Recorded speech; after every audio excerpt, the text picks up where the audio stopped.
What's up, everybody? Zach Boschman here from Citizen Truth. I wanted to dedicate this week's episode to Dr. Larry Emerson, who I knew as Che.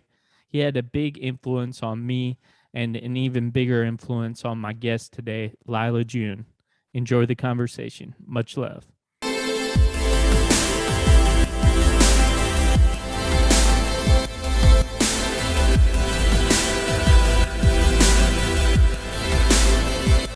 What's up? What's up? This is Zach Boschman checking in. You are locked into the Citizen Truth podcast.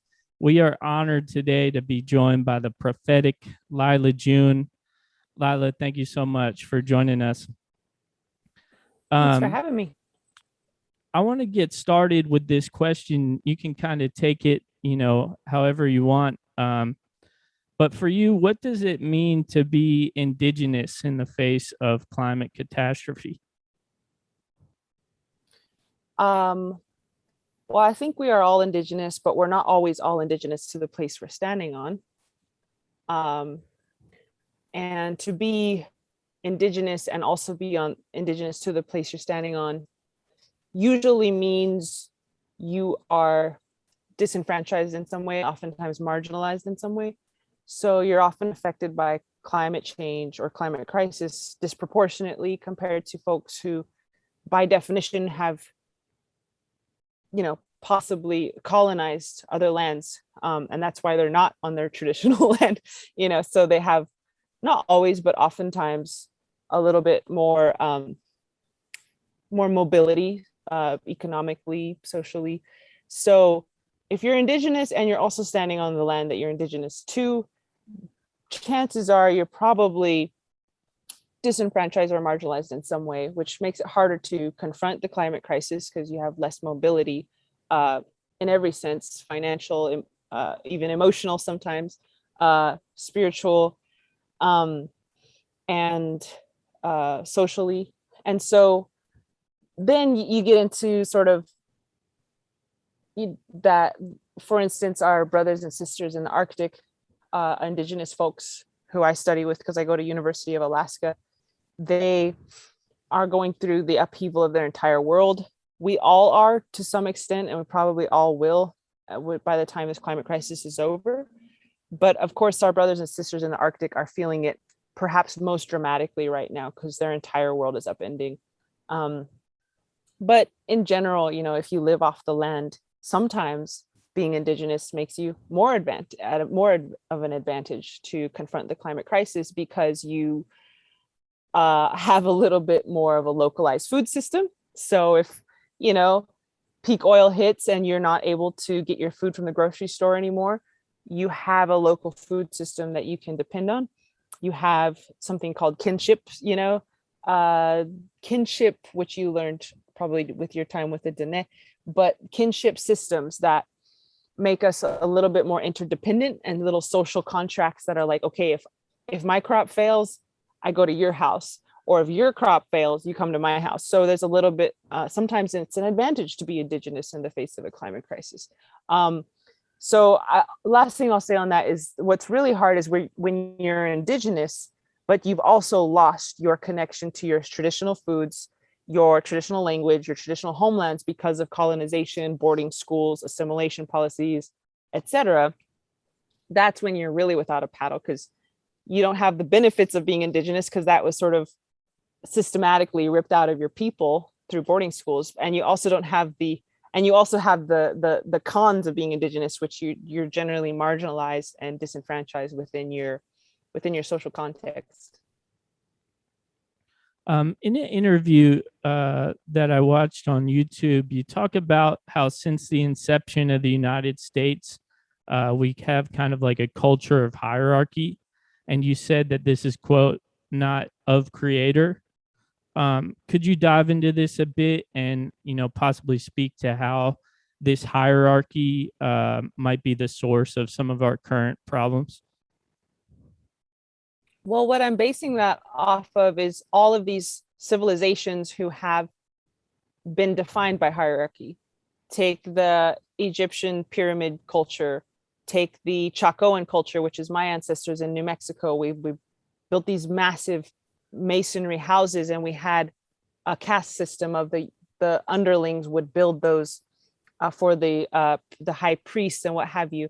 The mound builders, even, you know, some of my friends from the mound building society say that that was a time of hierarchy where the priests would sit on top of the mounds in the Mississippian cultures, and there was underlings below them. And I think about Rome, you know, the Pope with the hat and the emperor who was under the hat before the Pope became the Pope, before the emperor became the Pope. But all of these different civilizations, in quotations, that became that collapsed, that this idea that these hierarchical systems are designed to collapse. And so what I've been told is that it's not of creator, and that creator's way is a circle. Creator's way is it's a beautiful complex circle where we're all supporting one another. And those systems seem to be very, very sustainable. And for instance, we know that Algonquin nations were harvesting oysters out of the Chesapeake Bay for 10,000 years straight. And over this period of time, the shells actually grow bigger, which means they not only sustainably harvested them from this area, but they also augmented the health of the oysters in the process. The oyster fishery in Chesapeake Bay has collapsed almost entirely under only 300 years of American management. So we know that these societies were sustainable and they kept going because, in my opinion, they were of creator. That kind of leads into my next question. You say that we're integral to the smooth functioning of ecosystems. You know, there's like the capitalist paradigm that states that nature is separate from humans and something to be conquered. You know, this paradigm is obviously really destructive, but I find when people get past that destructive capitalistic paradigm, they see the destruction caused by humanity, and they see humans as like a harmful external factor on ecosystems. Like you might think this after looking at all the plastic in the ocean or something. So, Lyla, how can we get past both of these paradigms and begin to see ourselves as an important part of ecosystems?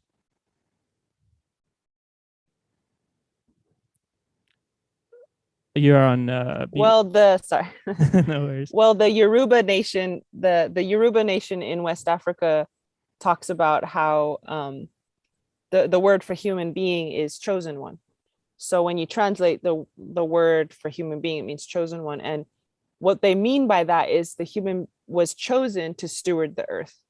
So we, from their cosmology, human beings have a role, they have a purpose, they have a function, just like the beavers have a function to build dams and the butterflies have a function to pollinate. Every single piece of creation, according to indigenous cosmology, has a function and a role. So then there's a question of like, okay, are humans a mistake? Are they a misfit of creation? Are they a problem? And I believe we are not. Sometimes our behavior, when motivated by fear and greed, can become a problem. And the spiritual forces, which in my culture sort of hijacked humanity to turn us into these serfs, you know, to build these hierarchies. But in our natural state, I believe we are meant to be a keystone species. And a keystone species is one that if you were to remove it from the system, the whole system would collapse. A beaver is an example. They build a dam, and then that dam creates a pond, which creates habitat for mayflies. It creates habitat for moose who come to drink. It creates habitat for fish. All kinds of important life systems depend on this beaver. So if you remove the beaver, which they did remove the beaver during the fur trade in Canada, and they almost completely wiped out the beaver, just like they almost completely wiped out Native people. We and the beaver have a lot in common. Then you pull the linchpin from the whole system, and the system collapses. So it's really important to remember that humans have had many, many instances, and today still are in some instances keystone species. So let me give an example out of many, which I don't have time to go over, but my doctoral research, this is my focus. The Heiltsuk Nation from Canada, they hand plant kelp gardens along the coastline of their homeland. And this is British Columbia, Canada. And these kelp forests then provide the habitat for herring roe to lay their eggs. So herrings are these little silver fish. And when they come in February, they litter the whole place with eggs. Any surface is covered with eggs. And this provides a caloric base for sea lions, salmon, killer whales, wolves, on up the food chain. And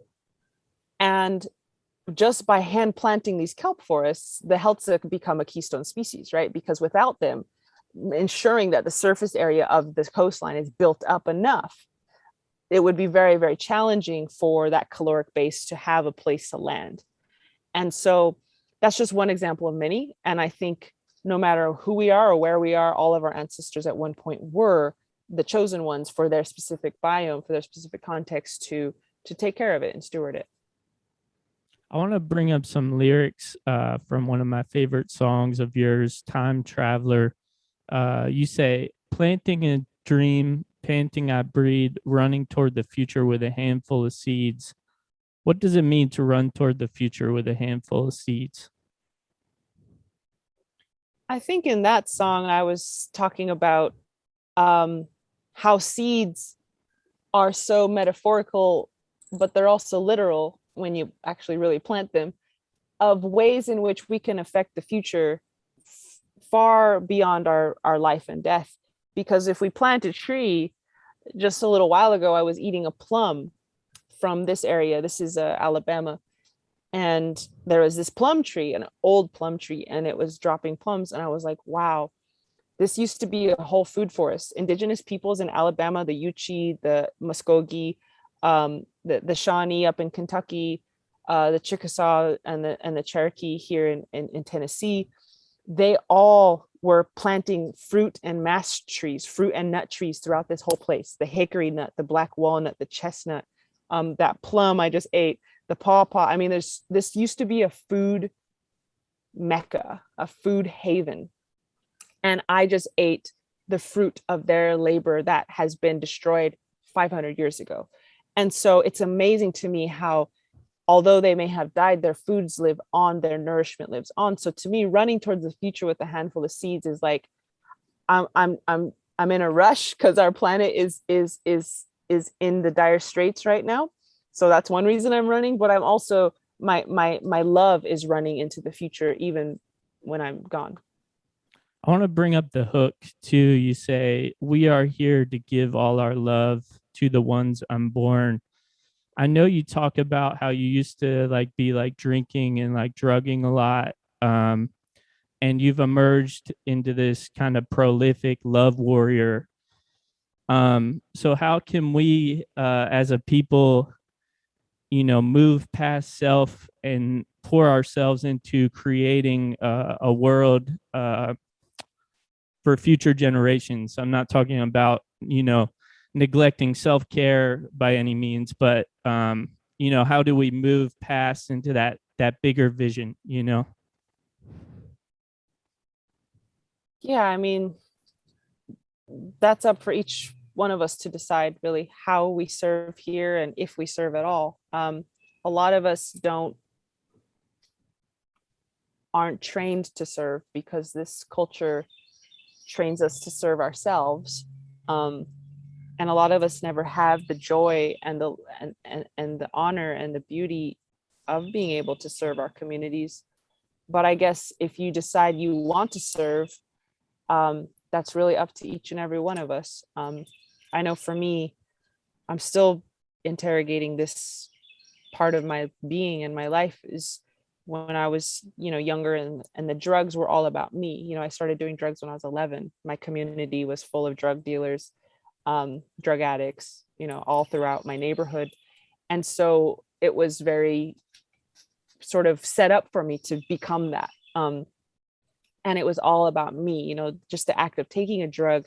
It's about you, it's about your numbing. It's about your escape. It's about your problems. It's about your wanting that high. And so once I flipped that around and the spirits and the elders and the ancestors helped me to see that there was a world in need if I wanted to help create or fight for these things, that's when that flow went on an outflow rather than an inflow, and my life became about others. And I know for one thing that helped me get sober.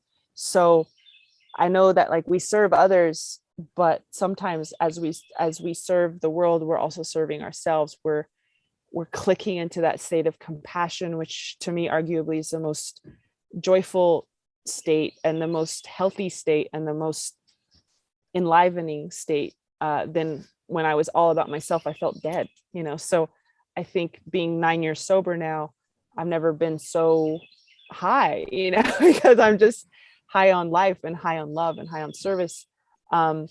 So I think that's one way we can do it, is just acknowledging the benefits that will happen if we do it, and always praying, praying like, Creator, where am I meant to be? How am I meant to serve? And helping around yourself, because nobody else can do that but you.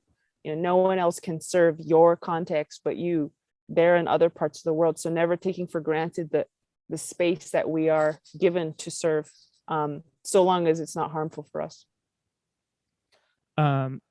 This is more of a general question. Most of my listeners are based in the United States. I was wondering how we can better support our Indigenous comrades here. Yeah, I think it's a process more than a destination.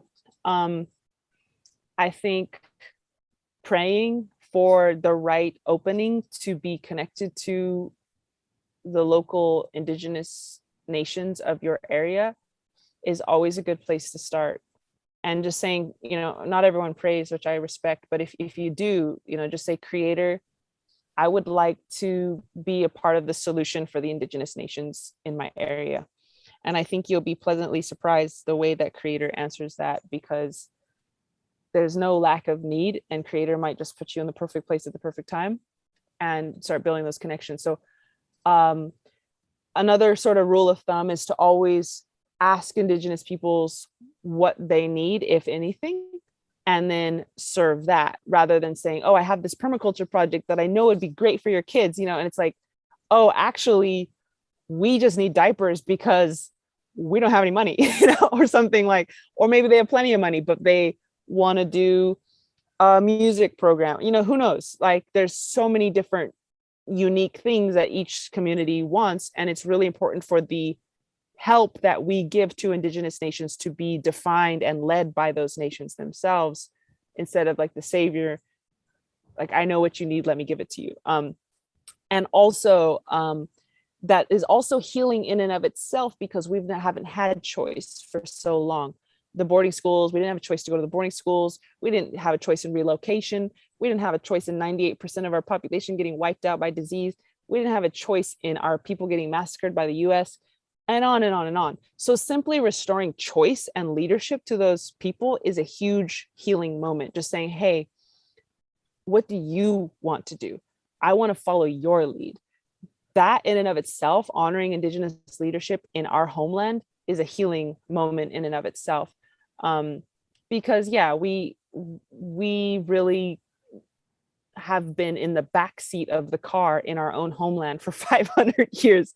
And it's so annoying, because it's like, y'all are guests on our land. We don't take orders from you. You should be a humble guest and say, do I take my shoes off before I enter your house? Or, it's our house, our rules type of thing. So you should be humble. And no matter who you are, if you're European American, if you're Asian American, if you're African American, to always remember that you're in someone's homeland, and to always remember that this is ideally would be to follow the leadership of your local nations. Just one last thing. I was wondering if you could maybe take us out with like a spoken word, if you have time. Yeah.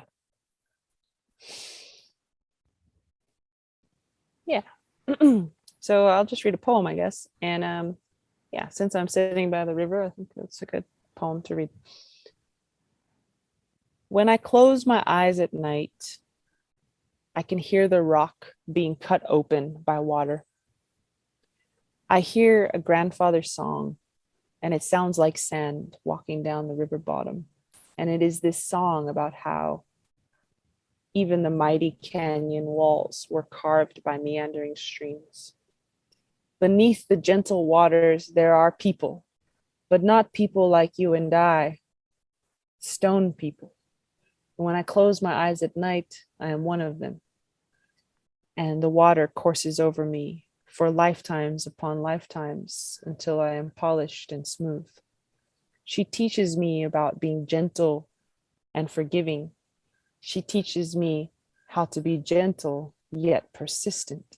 And in her language of trickles and bubbles, she speaks to us and she says, journeys, take them. They will refine you, but try not to forget who you are along the way. I have nothing for you but these words, so place them in your pocket, and I will see you again when you arrive at the ocean's throne as 1,000,000 kernels of sand.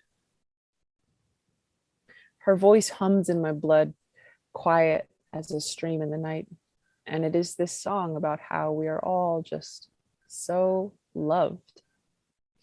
The eagles dip their talons into her soft body and pull from it a fish, a flesh meal for their children.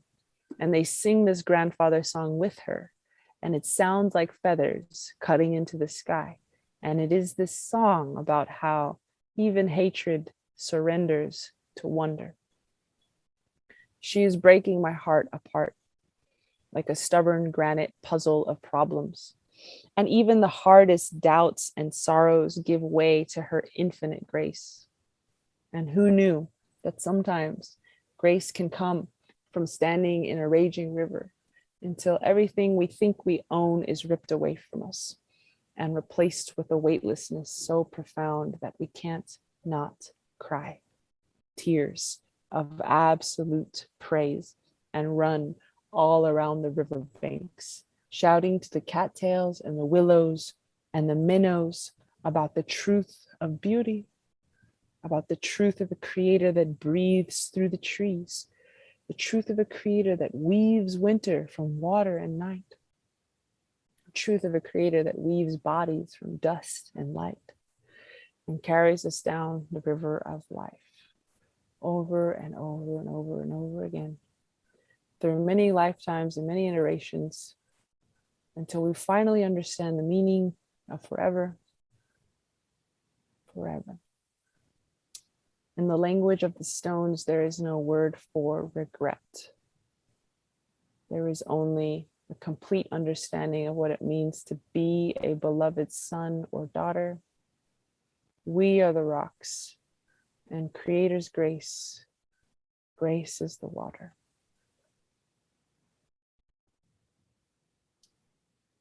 Yeah. Wow. Thank you so much. You're so welcome. Thanks for having me. Appreciate it. Yeah, I was really grateful to have share this space with you. Thanks, Lyla. Hope to speak again sometime. Thank you, Zach. I really appreciate it.